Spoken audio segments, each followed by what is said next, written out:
नमस्कार, स्वागत है आप सभी का लाइफ का डमरू के इस वर्सेटाइल प्लेटफॉर्म पर कहानियां फ्लैशबैक से सीरीज में। तो चलिए चलते हैं फ्लैशबैक में और पहुंचते हैं समय के उस अंतराल में जहां मुंशी प्रेमचंद जी ने एक ऐसी कहानी को लिखा जो जीवन के कई महत्वपूर्ण सबक सिखाती है। ये कहानी समझाती है कि परिवार का महत्व क्या होता है, कर्म का फल कैसा होता है और कैसे हम अपने जीवन में बदलाव ला सकते हैं। कहानी का नाम है शंखनाद। भानु चौधरी अपने गांव के मुखिया थे। गांव में उनका बड़ा मान था। दरोगा जी उन्हें टाट बिना जमीन पर ना बैठने देते। मुखिया साहब की ऐसी धाक बंधी हुई थी कि उनकी मर्जी बिना गांव में एक पत्ता भी नहीं हिल सकता था। कोई घटना, चाहे वह सास बहू का विवाद हो, चाहे मेड़ या खेत का झगड़ा, चौधरी साहब के शासनाधिकार को पूर्ण रूप से सचेत करने के लिए काफी थी। वह तुरंत घटनास्थल पर जा पहुंचते, तहकीकात होने लगती। गवाह और सबूत के सिवा किसी अभियोग को सफलता सहित चलाने में जिन बातों की जरूरत होती है, उन सब पर विचार होता और चौधरी जी के दरबार से फैसला हो जाता। किसी को अदालत जाने की जरूरत न पड़ी। हाँ, कष्ट के लिए चौधरी साहब कुछ फीस जरूर लेते थे। यदि किसी अफसर पर फीस मिलने में असुविधा के कारण उन्हें धीरज से काम लेना पड़ता तो गांव में आफत मच जाती थी, क्योंकि उनके धीरज और दारोगा जी के क्रोध में कोई घनिष्ठ संबंध था। सारांश यह है कि चौधरी साहब से उनके दोस्त दुश्मन सभी चौकन्ने रहते थे। चौधरी महाशय के 3 सुयोग्य पुत्र थे। बड़े लड़के बितान एक सुशिक्षित मनुष्य थे। डाकिये के रजिस्टर पर दस्तखत कर लेते थे। बड़े अनुभवी, बड़े मर्मज्ञ, बड़े नीति कुशल। मिर्जई की जगह कमीज पहनते, कभी कभी सिगरेट भी पीते, जिससे उनका गौरव बढ़ता था। यद्यपि उनके ये दुर्व्यसन बूढ़े चौधरी को नापसंद थे, पर बेचारे विवश थे, क्योंकि अदालत और कानून के मामले बितान के हाथों में थे। वह कानून का पुतला था। कानून की दफाएं उसकी जबान पर रखी रहती थी। गवाह पढ़ने में वह पूरा उस्ताद था। मंझले लड़के शान चौधरी कृषि विभाग के अधिकारी थे।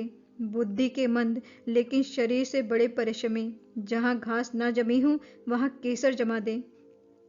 तीसरे लड़के का नाम गुमान था। वह बड़ा रसिक, साथ ही उदंड भी था।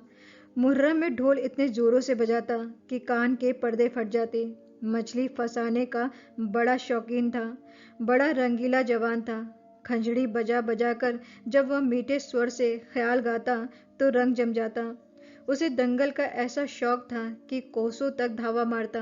पर घर वाले कुछ ऐसे शुष्क थे कि उसके इन व्यसनों से तनिक भी सहानुभूति न रखते थे। पिता और भाइयों ने तो उसे ऊसर खेत समझ रखा था। घुड़की, धमकी, शिक्षा और उपदेश, स्नेह और विनय, किसी का उस पर कुछ भी असर न हुआ। हाँ, भावजी अभी तक उसकी ओर से निराश न हुई थी। वे अभी तक उसे कड़वी दवाइयां पिलाई जाती थी। पारालस वह राजयोग है जिसका रोगी कभी नहीं संभलता। ऐसा कोई बिरला ही दिन जाता होगा कि बाकी गुमान को भावजों के कटु वाक्य न सुनने पड़ते हों। यह विषैले शब्द कभी कभी उसके कठोर हृदय में चुभ जाते थे, किंतु यह घाव रात भर से अधिक न रहता। भोर होते ही वह थकान के साथ यह पीड़ा भी शांत कर लेता। तड़का हुआ, उसने हाथ मुंह धोया, बंसी उठाई और तालाब की ओर चल पड़ा। भावजे फूलों की वर्षा किया करती। बूढ़े चौधरी पैतरे बदलते रहते और भाई लोग तीखी निगाह से देखा करते। पर अपनी धुन का पूरा वाका गुमान उन लोगों के बीच इस तरह अकड़ता चला जाता जैसे कोई मस्त हाथी कुत्तों के बीच से निकल जाता है। उसे सुमार्ग पर लाने के लिए न जाने क्या क्या उपाय किए। बाप समझाता, बेटा, ऐसी राह चलो जिसमें तुम्हें भी पैसे मिले और गृहस्थी का भी निर्वाह हो। भाइयों के भरोसे कब तक रहोगे? मैं पका आम हूं, आज टपक पड़ा या कल, फिर तुम्हारा निभा कैसे होगा? भाई बात भी ना पूछेंगे। भावजों का रंग देख ही रहे हो। तुम्हारे भी लड़के भाले हैं, उनका भार कैसे संभालोगे? खेती में जी ना लगे, कहो कांस्टेबली में भर्ती करा दूं? बाका गुमान खड़ा खड़ा यह सब सुनता, लेकिन पत्थर का देवता था, कभी न पसीजता। इन महाशय के अत्याचार का दंड उसकी स्त्री बेचारी को भोगना पड़ता था। मेहनत के घर के जितने काम होते वे उसी के सिर थोपे जाते। उपले पातती, कुएं से पानी लाती, आटा पीसती और तिस पर भी जेठानियां सीधे मुंह बात न करती, बाग के बाड़ों से छेदा करती। एक बार जब वह पति से कई दिन रूठी रही तो बा के गुमान कुछ नर्म हुए। बाप से जाकर बोले, मुझे कोई दुकान खुलवा दीजिए। चौधरी ने परमात्मा को धन्यवाद दिया। फूले न समाये, कई 100 रुपए लगाकर कपड़े की दुकान खुलवा दी। गुमान के भाग जागे, तंजेब के चुन्नटदार कुर्ते बनवाए, मलमल का साफा धानी रंग में रंगवाया। सौदा बिके या ना बिके, उसे लाभ ही होना था। दुकान खुली हुई है, 10-5 गाढ़े मित्र जमे हुए हैं, चरस की दम और ख्याल की ताने उड़ रही हैं। चल झटपटरी, जमुना तटरी, खड़ो नटखटरी। इस तरह 3 महीने चैन से कटे। बाकी गुमान ने खूब दिल खोलकर अरमान निकाले, यहाँ तक कि सारी लागत लाभ हो गई। टाट के टुकड़े के सिवा और कुछ न बचा। बूढ़े चौधरी कुएं में गिरने चले। भावजों ने घोर आंदोलन मचाया। अरे राम, हमारे बच्चे और हम चीथड़ों को तरसे, गाड़े का एक कुर्ता भी नसीब ना हो और इतनी बड़ी दुकान इस निखट्टू का कफन बन गई। अब कौन मुंह दिखाएगा? कौन मुंह लिए वह फिर घर आया और फिर वही पुरानी चाल चलने लगा। कानूनंदा बितान उसके ये ठाट बाट देखकर जल जाता। मैं सारे दिन पसीने बहाऊं, मुझे नयन सुख का कुर्ता भी न मिले, या अपाहिज सारे दिन चारपाई तोड़े और यो बंठन कर निकले। ऐसे वस्त्र तो शायद मुझे अपनी ब्याह में भी ना मिले होंगे। मीठे शान के हृदय में भी कुछ ऐसे ही विचार उठते थे। अंत में यह जलन न सही गई और अग्नि भड़की तो एक दिन कानूनंदा बितान की पत्नी गुमान के सारे कपड़े उठा लाई और उस पर मिट्टी का तेल डालकर आग लगा दी। ज्वाला उठी, सारे कपड़े देखते देखते जलकर राख हो गए। गुमान रोते थे, दोनों भाई खड़े तमाशा देखते थे। बूढ़े चौधरी ने यह दृश्य देखा और सिर पीट लिया। यह दृश्याग्नि है, घर को जलाकर तब बुझेगी। ये ज्वाला तो थोड़ी देर में शांत हो गई, परंतु हृदय की आग ज्यों की त्यों दहकती रही। अंत में एक दिन बूढ़े चौधरी ने घर के सब सदस्यों को एकत्र किया और इस गूढ़ विषय पर विचार करने लगे कि बेड़ा कैसे पार हो। बितान से बोले, बेटा, तुमने आज देखा कि बात की बात में सैकड़ों रुपए पर पानी फिर गया।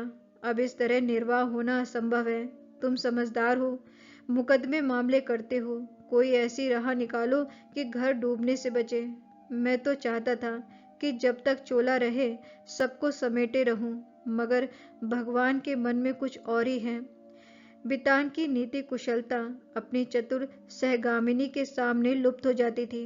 वह अभी उसका सूत्र सोच रहे थे कि श्रीमती जी बोल उठी, दादाजी, अब समझाने बुझाने से काम न चलेगा।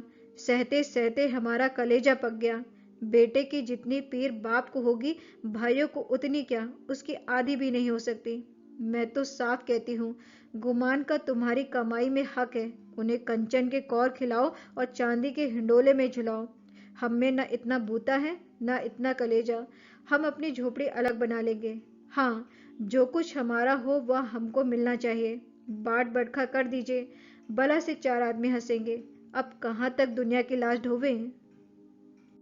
नीतिज्ञ बितान पर इस प्रबल वक्तृता का जो असर हुआ वह उनके विकसित और प्रमुदित चेहरे से झलक रहा था। उनमें स्वयं इतना साहस न था कि इस प्रस्ताव को इतनी स्पष्टता से व्यक्त कर सकते। नीतिज्ञ महाशय गंभीरता से बोले, जायदाद मुश्तरका, मनकूला या गैर मनकूला, आपकी हीन हयात तकसीम की जा सकती है। इसकी नज़ीरें मौजूद हैं। जमींदार को साकी तुलमियत करने का कोई इस्तखाक नहीं है। अब मंद बुद्धि शान की बारी आई, पर बेचारा किसान, बैलों के पीछे आंखें बंद करके चलने वाला, ऐसे गूढ़ विषय पर कैसे मुंह खोलता। दुविधा में पड़ा हुआ था। तब उसकी सत्यव्रता धर्मपत्नी ने अपनी जेठानी का अनुसरण कर यह कठिन कार्य संपन्न किया। बोली, बड़ी बहन ने जो कुछ कहा उसके सिवा और कोई दूसरा उपाय नहीं। कोई तो कलेजा तोड़ फोड़ कर कमाए, मगर पैसे पैसे को तरसे, तन ढांकने को वस्त्र तक ना मिले, और कोई सुख चैन की नींद सोए, हाथ बड़ा बड़ा के खाए। ऐसी अंधेर नगरी में अब हमारा निभा ना होगा। शान चौधरी ने भी इस प्रस्ताव का मुक्त कंठ से अनुमोदन किया। अब बूढ़े चौधरी गुमान से बोले, क्यों बेटा, तुम्हें भी यही मंजूर है? अभी कुछ नहीं बिगड़ा, यह आग अभी भी बुझ सकती है। काम सबको प्यारा है, चाम किसी को नहीं। बोलो, क्या कहते हो? कुछ काम धंधा करोगे या अभी आंखें नहीं खुली? गुमान में धैर्य की कमी न थी। बातों को इस कान से सुनकर उस कान से उड़ा देना उसका नित्य कर्म था। किंतु भाइयों की इस जान मुरीदी पर उसे क्रोध आ गया। बोला, भाइयों की जो इच्छा है वही मेरे मन में भी लगी हुई है। मैं भी इस जंजाल से भागना चाहता हूँ। मुझसे ना मजूरी हुई न होगी। जिसके भाग्य में चक्की पीसना बंधा हो वह पीसे। मेरे भाग्य में चैन करना लिखा है। मैं क्यों अपना सिर ओखली में दूं? मैं तो किसी से काम करने को नहीं कहता। आप लोग क्यों मेरे पीछे पड़े हुए हैं? अपनी अपनी फिक्र कीजिए। मुझे आधे सेर आटे की कमी नहीं है। इस तरह की सभाएं कितनी ही बार हो चुकी थी, परंतु इस देश की सामाजिक और राजनीतिक सभाओं की तरह इसमें भी कोई प्रयोजन सिद्ध नहीं होता। 2-3 दिन गुमान ने घर पर खाना नहीं खाया। जतन सिंह ठाकुर शौकीन आदमी थे, उन्हीं की चौपाल में पड़ा रहता। अंत में बूढ़े चौधरी गए और मना कर ले आए। अब फिर वही पुरानी गाड़ी अड़ती, मचलती, हिलती चलने लगी। पांडे के घर के चूहों की तरह चौधरी के घर में बच्चे भी सयाने थे। उनके लिए घोड़े मिट्टी के घोड़े और नावें कागज की नावें थी। फलों के विषय में उनका ज्ञान असीम था। गूलर और जंगली बेर के सिवा कोई ऐसा फल न था जिसे वे बीमारियों का घर न समझते हो। लेकिन गुरदीन के खोचे में ऐसा प्रबल आकर्षण था कि उसकी ललकार सुनते ही उनका सारा ज्ञान व्यर्थ हो जाता था। साधारण बच्चों की तरह यदि सोते भी हों तो चौंक पड़ते थे। गुरदीन उस गांव में साप्ताहिक फेरे लगाता था। उसके शुभागमन की प्रतीक्षा और आकांक्षा में कितने ही बालकों को बिना किंडरगार्टन की रंगीन गोलियों के ही संख्याएं और दिनों के नाम याद हो गए थे। गुरदीन बूढ़ा सा मैला कुचैला आदमी था, किंतु आसपास में उसका नाम उपद्रवी लड़कों के लिए हनुमान मंत्र से कम न था। उसकी आवाज सुनते ही उसके खोचे पर लड़कों का ऐसा धावा होता था कि मक्खियों की असंख्य सेना को भी रण स्थल से भागना पड़ता था। और जहाँ बच्चों के लिए मिठाइयाँ थी, वहाँ गुरदीन के पास माताओं के लिए इससे भी ज्यादा मीठी बातें थीं। माँ कितना ही मना करती रहे, बार बार पैसा न रहने का बहाना करे, पर गुरदीन चटपट मिठाइयों का दोना बच्चों के हाथों में रख ही देता था और स्नेहपूर्ण भाव से कहता था, अरे बहू जी, पैसे की कोई चिंता ना करो, फिर मिलते रहेंगे। कहीं भागे थोड़े ही जाते हैं। नारायण ने तुमको बच्चे दिए हैं तो मुझे भी उनकी निछावर मिल जाती है। उन्हीं की बदौलत मेरे बाल बच्चे भी जीते हैं। अभी क्या, ईश्वर इनका मोड़ तो दिखावे, फिर देखना कैसा ठन करता हूँ। गुरदीन का यह व्यवहार चाहे वाणिज्य नियमों के प्रतिकूल ही क्यों न हो, चाहे 9 नगद सही 13 उधार नहीं वाली कहावत अनुभव सिद्धि क्यों न हो, किंतु मिष्टभाषी गुरदीन को कभी अपने इस व्यवहार पर पछतावे या उसमें संशोधन करने की जरूरत नहीं हुई। मंगल का शुभ दिन था। बच्चे बड़े बेचैनी से अपने दरवाजों पर खड़े गुरदीन की राह देख रहे थे। कई उत्साही लड़के पेड़ों पर चढ़ गए और कोई कोई अनुराग से विवश होकर गांव के बाहर निकल गए। सूर्य भगवान अपना सुनहला थाल लिए पूरब से पश्चिम जा पहुंचे थे। इतने में ही गुरदीन आता हुआ दिखाई दिया। लड़कों ने दौड़कर उसका दामन पकड़ा और आपस में खींचातानी होने लगी। कोई कहता था, मेरे घर चलो, कोई अपने घर का न्योता देता था। सबसे पहले भानु चौधरी का मकान पड़ा। गुरदीन ने अपना खोचा उतार दिया। मिठाइयों की लूट शुरू हो गई। बालकों और स्त्रियों का ठट लग गया था। हर्ष और विषाद, संतोष, लोभ, ईर्ष्या और क्षोभ, द्वेष और जलन की नाट्यशाला सज गई। कानू नंदा बितान की पत्नी अपने तीनों लड़कों को लिए हुए निकली। शान की पत्नी भी अपने दोनों लड़कों के साथ उपस्थित हुई। गुरदीन ने मीठी बातें करनी शुरू की। पैसे झोली में रखे, धेले की मिठाई दी और धेले का आशीर्वाद। लड़के दोनों लिए उछलते कूदते घर में दाखिल हुए। अगर सारे गांव में कोई ऐसा बालक था जिसने गुरदीन की उदारता से लाभ ना उठाया हो, तो वह था बाके गुमान का लड़का धान। 2 दिन बाद गुरदीन ने अपना खोचा उतार दिया। मिठाइयों की लूट शुरू हो गई। बालकों और स्त्रियों का ठट लग गया था। हर्ष और विषाद, संतोष, लोभ, ईर्ष्या और जलन की नाट्यशाला सज गई। कानू नंदा बितान की पत्नी अपने तीनों लड़कों को लिए हुए निकली। शान की पत्नी भी अपने दोनों लड़कों के साथ उपस्थित हुई। गुरदीन ने मीठी बातें करनी शुरू की। पैसे झोली में रखे, धेले की मिठाई दी और धेले का आशीर्वाद। लड़के दोनों लिए उछलते कूदते घर में दाखिल हुए। अगर सारे गांव में कोई ऐसा बालक था जिसने गुरदीन की उदारता से लाभ ना उठाया हो, तो वह था बाके गुमान का लड़का धान। यह कठिन था कि बालक धान अपने भाइयों बहनों को हंस हंस कर और उछल उछल कर मिठाइयाँ खाते देख कर सब्र कर जाए। इस पर तुर्रा यह कि वे उसे मिठाइयाँ दिखा दिखा कर ललचाते और चिढ़ाते थे। बेचारा धान चीखता, अपनी माता का आंचल पकड़ पकड़ कर दरवाजे की तरफ खींचता था, पर वह अबला क्या करे। उसका हृदय बच्चे के लिए ऐंठ ऐंठ कर रह जाता था। उसके पास एक पैसा भी नहीं था। अपने दुर्भाग्य पर, जेठानियों की निष्ठुरता पर और सबसे ज्यादा अपने पति के निकट्ठुपन पर कुड़ कर रह जाती थी।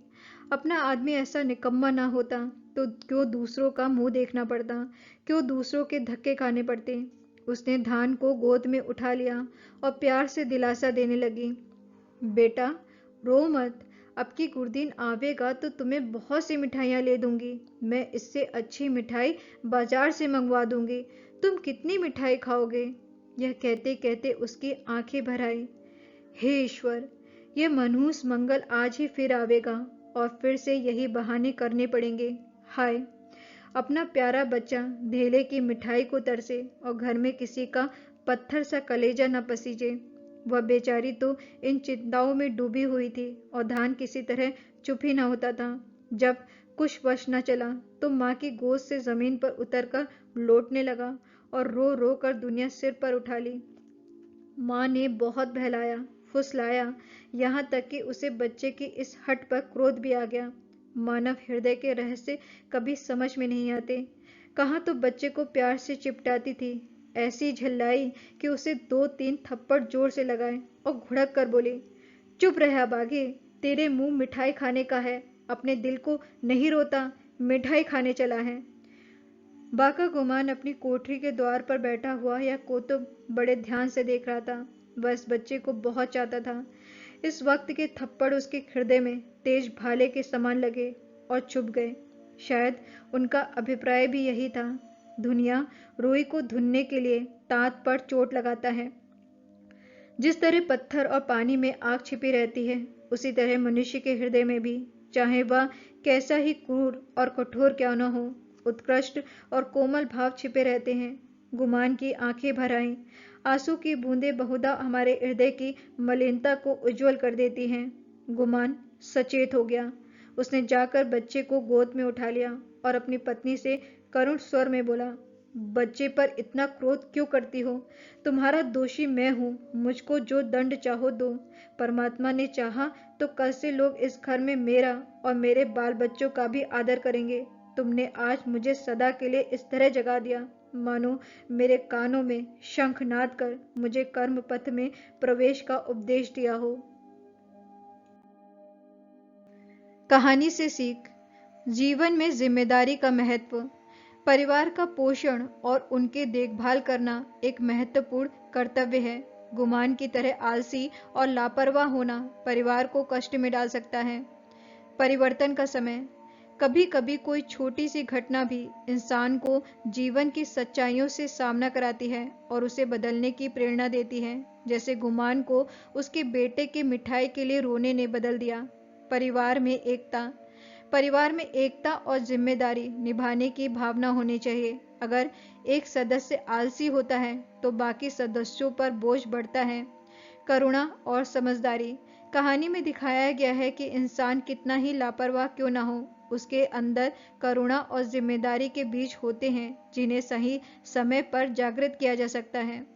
कुल मिलाकर यह कहानी हमें जीवन के कई महत्वपूर्ण सबक सिखाती है। यह हमें बताती है कि परिवार का महत्व क्या होता है, कर्म का फल कैसा होता है और कैसे हम अपने जीवन में बदलाव ला सकते हैं। तो ये थी कहानी शंखनाद। कहानी अगर आपको अच्छी लगी है तो वीडियो को लाइक करिए, शेयर करिए, लाइफ का डमरू के इस यूट्यूब चैनल को सब्सक्राइब करिए और साथ में बेल आइकन को प्रेस करना जरूर याद रखिए ताकि आने वाले वीडियोस के नोटिफिकेशन आपको टाइम पर मिलते रहें। इस वीडियो में इतना ही, फिर मिलते हैं एक नए वीडियो में एक नई कहानी के साथ। तब तक के लिए आप अपना ख्याल रखिए, अपनों का ख्याल रखिए, खुश रहिए, मुस्कुराते रहिए और जिंदगी में चाहे जो भी हो जाए हमेशा पॉजिटिव रहिए। शुक्रिया।